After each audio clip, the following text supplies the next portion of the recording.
This is me. This is Allie. We're married.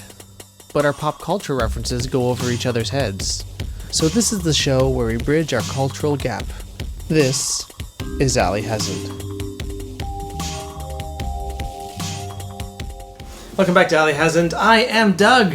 I'm Allie. First of all, I want to say thank you so much, everybody, for the very open and loving response to our Red Dwarf episode. So I guess that means we got a lot more UK viewers than usual, which is great. You know, I love to. We're reaching out to the world. So we don't normally do things this way, where we have like a part 2, apart from our music episodes. But we decided to do a follow-up video on our Red Dwarf video as a thank you to all the new subscribers and to give you a reason to keep coming back. So we are going to do part 2 of Allie Hasn't Seen Red Dwarf. Mm-hmm. We have finished the first 2 seasons now in our own time. How do you feel about Red Dwarf? Okay, thoughts have changed. I originally had said that the bickering was something I wasn't very into. I changed my mind and it's really funny. Brimmer is definitely someone I would have messed with as well. You would have had that burning desire to drive him crazy? Yeah. Because I do that to you, I do that to a lot of people. I love cats so much. I had a feeling you would. He's ridiculous. He has his own storyline that is completely separate from the two. Mm-hmm. He's just doing his own thing. They just happen to intersect with each other. What I love about that is that really does reflect the life of a cat, where the people are having their own lives and the cat's just around doing his own thing. One of my favorite comments was someone saying that Cat was there to help pick things up because Rimmer couldn't pick them up. But obviously he's a cat, so he's not going to do it. That made my day. That was so funny. And there seems to be a debate regarding Smeg. I think I was a little biased towards relating it to Smegma because of the Achievement Hunters. I think Gavin was the one who would talk about, he's definitely seen Red Dwarf because he referenced it a lot, but then he would also talk about Smegma. I'm blaming him. I can tell that you really like Red Dwarf because when I'm like, what do you want to watch tonight? You suggest it. I just feel like usually you're like, I don't know, and then I have to get kind of like, well, do you want to watch this or this or this? But you're like, want to watch Red Dwarf? I'm like, yeah. And it's great for me because I grew up with Red Dwarf. I love Red Dwarf, and it's been a few years since I watched it, so this has been really nice watching it again. So I have a question for you because for some reason I didn't ask this in the first video. You being a Canadian, how did you get into Red Dwarf? They used to play it on PBS. I think it is a channel in the States, but you know we get tons of American channels up here anyway. Mm-hmm. And they used to do like marathons where they're like raising money for something or another. It's kind of an old school thing now where they'd be like shooting it like a live televised marathon, and then they'd have these segments in between, and I remember even one with the phones. Yeah. Oh, I remember those. Exactly, and maybe it was probably just to raise money for PBS because it was a public station. And then they just played basically the whole series all day long. Oh. Steve, my brother, my older brother, he recorded all of them. So we had like we had the whole Red Dwarf series on tape. Wow. And we just watch it regularly. Then he got the DVDs. The DVDs that we were watching the last time are a couple of his DVDs that I borrowed from him. Since then, because Allie's obviously into it, I have gotten the complete box set, and by complete it's only up through season 8. Once upon a time this was complete. I am very disappointed with this box set, by the way. Look at this. Apparently this is by design that it just comes out. Alright, so we're going to be starting season 3. Do you have specific episodes in mind that you're gonna... We're going to watch Backwards, and we're going to watch Polymorph, because I feel like those are great representations of what this season is about. The only thing I know about the 3rd season is that you said it was different to the first 2. I don't know what that means. You know, Red Dwarf turned out to be a bigger hit than they're expecting, and so they were originally just going to end it at season 2. Yeah. Then they decided to keep going, and they ending season 2 with that ridiculous like burlesque. the song number. Yeah, and Lister is pregnant. And what was the nice thing is because the show was popular, they were able to put in more money and stuff into it. So then there's a few status quo changes. So, but yes, let's just watch and we'll see how that goes. All right, let's do it. All right, let's do it. I'm excited. Okay. Their shuttle looks like the very hungry caterpillar.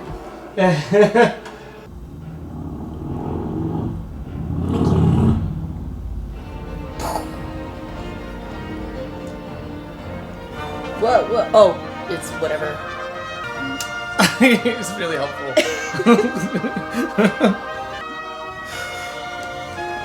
The same generation, nearly. Is that a poke with TNG? Yeah, probably.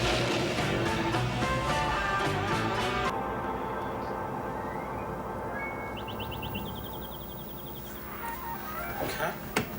You ever see the Flintstones? Sure. I think, in all probability, Wilma Flintstone is the most desirable woman who ever lived. That's good. I thought I was going strange. She's incredible. What do you think of Betty? Betty Rubble? Well, I would go with Betty. But I'd be thinking of Wilma. This is an insane conversation.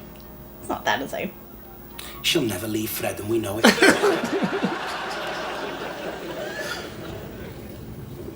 It's the Starbug. A very hungry caterpillar. Holly, clipboard and pen, please. Is that the android from the second season? You know my name.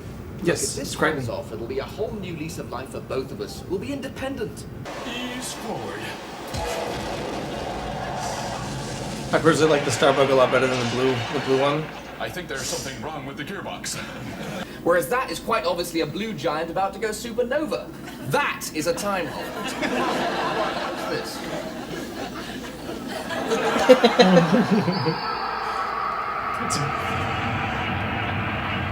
It's an effect. It's an interesting effect.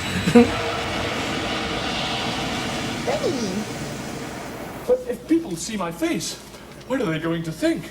Tell them you had an accident. Tell them you took your car to the Crushers and forgot to get out. But what jobs are there in a backwards reality for a dead hologram and an android with a head shaped like a novelty condom? It's not like any condom I've seen. Here's the jobs page. This looks interesting. Wanted. I like Managing that's Director, his ICI. first thought. Excellent Need demotion jobs. prospects. Yeah. This candidate could go straight to the bottom. Is that what I think it is? What do you think it is? An orange whirly thing in space. It's a time hole. That's where they are. They're very good at identifying time holes. Are you crazy? You can't go in there. Why not? Orange with this suit? When have they ever come across time holes before? But like that's a time hole. I don't believe this. So why are they able to land without What'd you do issue that for? and the others didn't? I think Crichton just kind of Oh, okay. failed his driving course. Gotcha. That makes sense, actually. Yeah. Hang on, wait a minute. No. It's in Bulgaria, isn't it? You sure? One subject at school. No. You're so smart. I'm glad I came with you. Well, we are the smart. It's interesting, like, well, it does use, Yeah, why did they use miles? why they use miles in the UK, I don't know about that. I just came to do the Red Dwarf shuffle. Keep on. Bye, suckers! You lost your bye! So wait, if he says return our bikes immediately and is he backwards, then does that mean that they did return his bike immediately? Thanksky, versky, muchky, budsky. Oh, that's how you speak Bulgarian. Just add ski at the end of everything.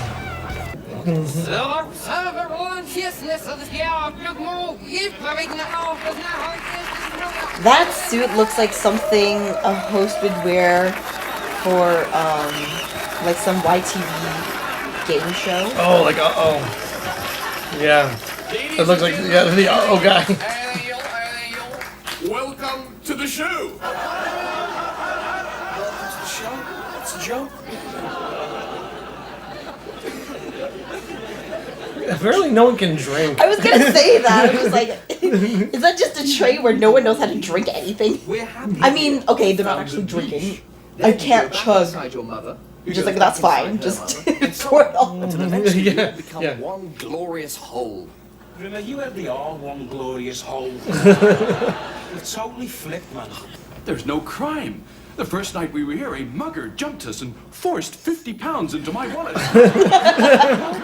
Okay. But look at the flip side of the coin. It's not all good. Oh, Santa Claus, what a bastard. It's the big fat git who sneaks down chimneys and steals all the kids' favourite toys.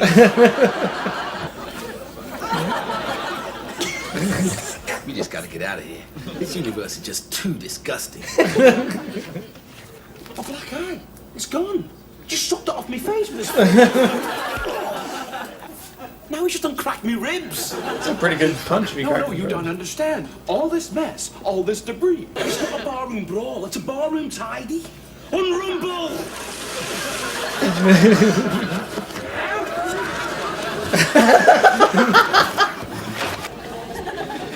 This episode really, if the more you think about it, the more your brain hurts. Got to stop him. Wait, what? He was out in the bushes. I don't understand. He went to go use the bathroom. Oh, no! Oh, no! Don't ask.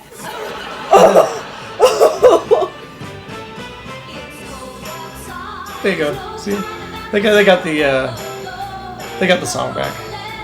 They didn't get rid of the song. We like the song. So, has Holly been completely replaced? Well, I mean, didn't you see the explanation in the opening crawl? You want me to read what the opening crawl says? Yes, please. Okay. Give me 1 second. Red Dwarf 3. The saga continuums the story so far. 3 million years in the future, Dave Lister, the last human being alive, discovers he is pregnant after a liaison with his female self in a parallel universe. His pregnancy concludes with the successful delivery of twin boys, Jim and Bexley. However, because they were conceived in another universe with different physical laws, they suffer from highly accelerated growth rates and are both 18 years old within 3 days of being born. In order to save their lives, Lister returns them to the universe of their origin, where they are reunited with their father, a woman, and are able to lead comparatively normal lives. Well, as normal as you can be if you've been born in a parallel universe, and your father's a woman and your mother's a man, and you're 18 years old 3 days after your birth. Shortly afterwards, Crichton, the service mechanoid, who had left the ship after being rescued from his own crashed vessel, the Nova 5, is found in pieces after his spacebike crash lands on an asteroid. Lister rebuilds the Noid, but he fails to recapture his former personality. Meanwhile, Holly, the increasingly erratic Red Dwarf computer, performs a sex change operation on himself. He bases his new face on Hilly, a female computer with whom he'd once fallen madly in love. And now the saga continuums? Isn't it continues? Why is it? Was it? Oh, it does say continuums there. Yeah. Steve and I had to slowly play and pause the VHS tape as it just to get all the information. Okay. But it's basically just a way to sort of explain the new status quo and why things are the way they are now and where the heck those babies went. You're so... Oh, it's a good stretch. It's a good stretch. Stitchies. Oh, yeah. Paws in the air. Oh, she purrs so... This week's Red Dwarf contains scenes which are unsuitable for younger viewers and people of a nervous disposition. You have been warned. Oh, I don't think I should be watching this. Seeks out the deranged, the unbalanced, and the emotionally crippled. I prefer the term constipated. Mostly constipated? I think it's a different thing.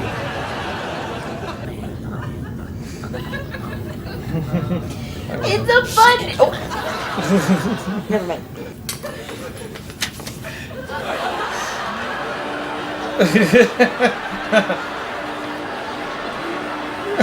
Didn't know you could do that. Oh, yes, I can plug a number of add-ons into my groinal socket. I mean, yes, I was the butt of the occasional practical joke, but I mean, nothing sinister.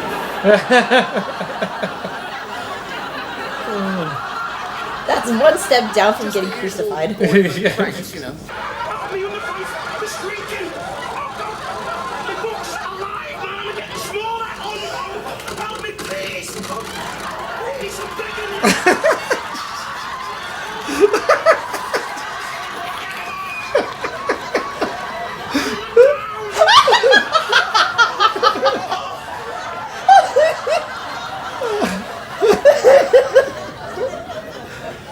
Well, I can't say I'm totally You'll bonk anything, won't you? Right in the boxes. Where are they? I threw them over here. Spears, is it? Yeah. Remember she had the python? Oh, yeah. Like, oh, my all-time second worst fear, guy.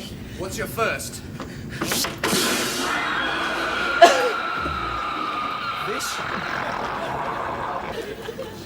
Are you okay? As far as we can tell, yes. Cat's not as So where'd the weird creature go?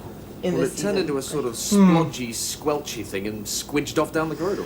It's a sort of emotional vampire. It changes shape to provoke negative emotion. In Lister's case, Colin it took it to Robinson? the very limit of his time, and then sucked out his fear. Come on, then, all of you slags. All together, I don't care. It's all the same to me. Oh, that happened to me when I was in the psych ward. As far as I can see it, we have two options. One, take it on and kill it, or two, run away.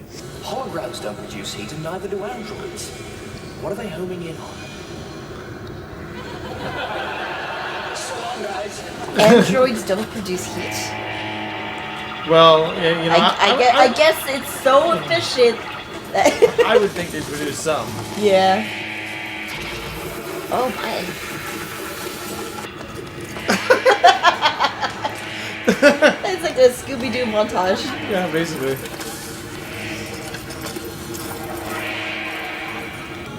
Oh, hello, Charles. Come on, Charles. join the party. Hey, baby. Hey, baby. What are you looking for? Dude, it's dangerous. You can turn into anything. Smart? Yeah, you definitely have to be smart. Like I say, it can turn into anything. You gotta have your wits about you all the time. Don't let up for 1 second, or it'll just creep up on you and flip. You dog me. Come on, then. You're really quite a guy, brain. Alphabetti spaghetti? But he's made out of light. Come on. Yeah, there's that. And while it's busy eating him alive, we can creep up on it unawares and blast it into the stratosphere. What stratosphere? That's the best plan yet. Oh yeah. Let her get knackered eating me to death. Or my own personal preference, which is the Committee for the Liberation and Integration of Terrifying Organisms and their rehabilitation into society. What I was gonna say, like, wait a second. It needs killing. And if that means I have to sacrifice my life in some stupid, pointless way, then all the better. Healing life forms. No thanks. Chicken. Show us your slobbery chops and we'll blow them off.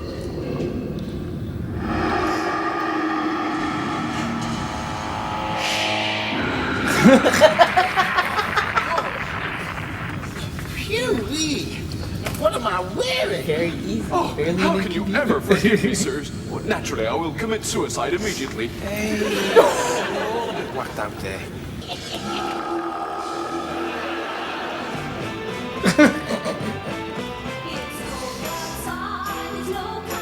I'm sure that'd be son. Son. It's my son. It's my son. Our daughter is sleeping. I love mango juice. I'm Filipino. I feel obligated to like mango juice, But also you do love and I just genuinely love mango juice. So baby cows. Bah. Okay, now I have the problem of having a cat on my lap. It's a good problem to have, but not so much when trying to shoot something. Okay. So yes, season 3. That got a little raunchy there. A little. At which point are you thinking? The compromising position that Crichton and Lister put Oh. themselves in. Not the- Especially since clearly Crichton can turn his penis into various things, including a vacuum. Well, you see, it's not his penis. It's just a groinal attachment. It's the penis. But it's not a penis. And well, you know there'll be more about that later. Well, yes, as you see, season 3 has a very different vibe than the last couple seasons. What do you think? Well, obviously we're going to keep watching. Yeah, Um, obviously. one thing I'm disappointed in, and is that Cat seems a little bit more toned down. I'm not getting the James Brown vibe anymore. There isn't as much. Oh yeah, I missed that. What happened to Cat? Rimmer has a different uniform now. Yes, they were going for something a little more like wanted to go a little more sci-fi sleek looking. Gotcha. Yeah. Even Lister kind of dresses differently now, a little more of that kind of black jacket kind of aesthetic, not so much like the Hawaiian shirts and stuff like that. And Which is a shame. I like the Hawaiian shirts. they were charming in their own right. Yeah, the first and second season will have a special place in my heart. Again, there is something very special about those two, but I do like the decidedly more adventurous sci-fi direction that the series decides to go in. And the sex jokes, clearly. I mean, those have always been there, just to varying degrees. Also known as clitoris. Crichton, what do you think of Crichton joining the crew? I'm a little undecided on him so far. Okay. I will say this, it kind of feels like adding Crichton to the crew, there's been less interactions between Lister and Rimmer. Yeah. And so I feel like it kind of takes away from the brotherly... Just as I got won over by like the bickering and like the brotherly relationship, it kind of feels like that's not so prominent anymore. I'm like, oh, that's a little sad. But take that with a grain of salt. I did say originally in the first video where I was like, I don't know how I feel about the bickering, and maybe I'll warm up to Crichton being part of the crew. There are some good moments of the Lister and Rimmer dynamic still, so that's not completely lost. Crichton, he's definitely one of the characters who evolves the most, I think, because in season 3, I mean, I find him a little bit. He's a little annoying. It was a little annoying at first. I think he's. And that's fine. Like he's annoying, but also I'm not completely turned off by him. He's a crybaby right now. I think by the next season 4, the character really finds himself. Okay. But anyways, you'll see. And also even just like the sets, decorations and stuff like that. It's like not everything's like not that uniform gray and stuff like that. It's a little. And also the camera angles, it's not, it feels less like a stage. Like we have different angles now where it's not this static angle, but it feels like an actual room.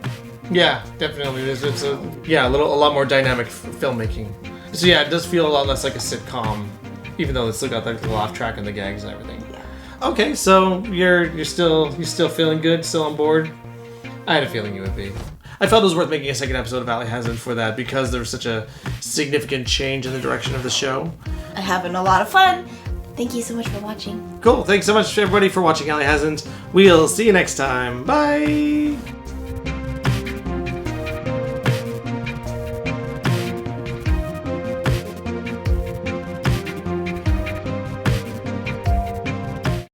Well, at least to England. To a bunch of white people. We're doing white people things. I can't help it. Everything I do is a white people thing.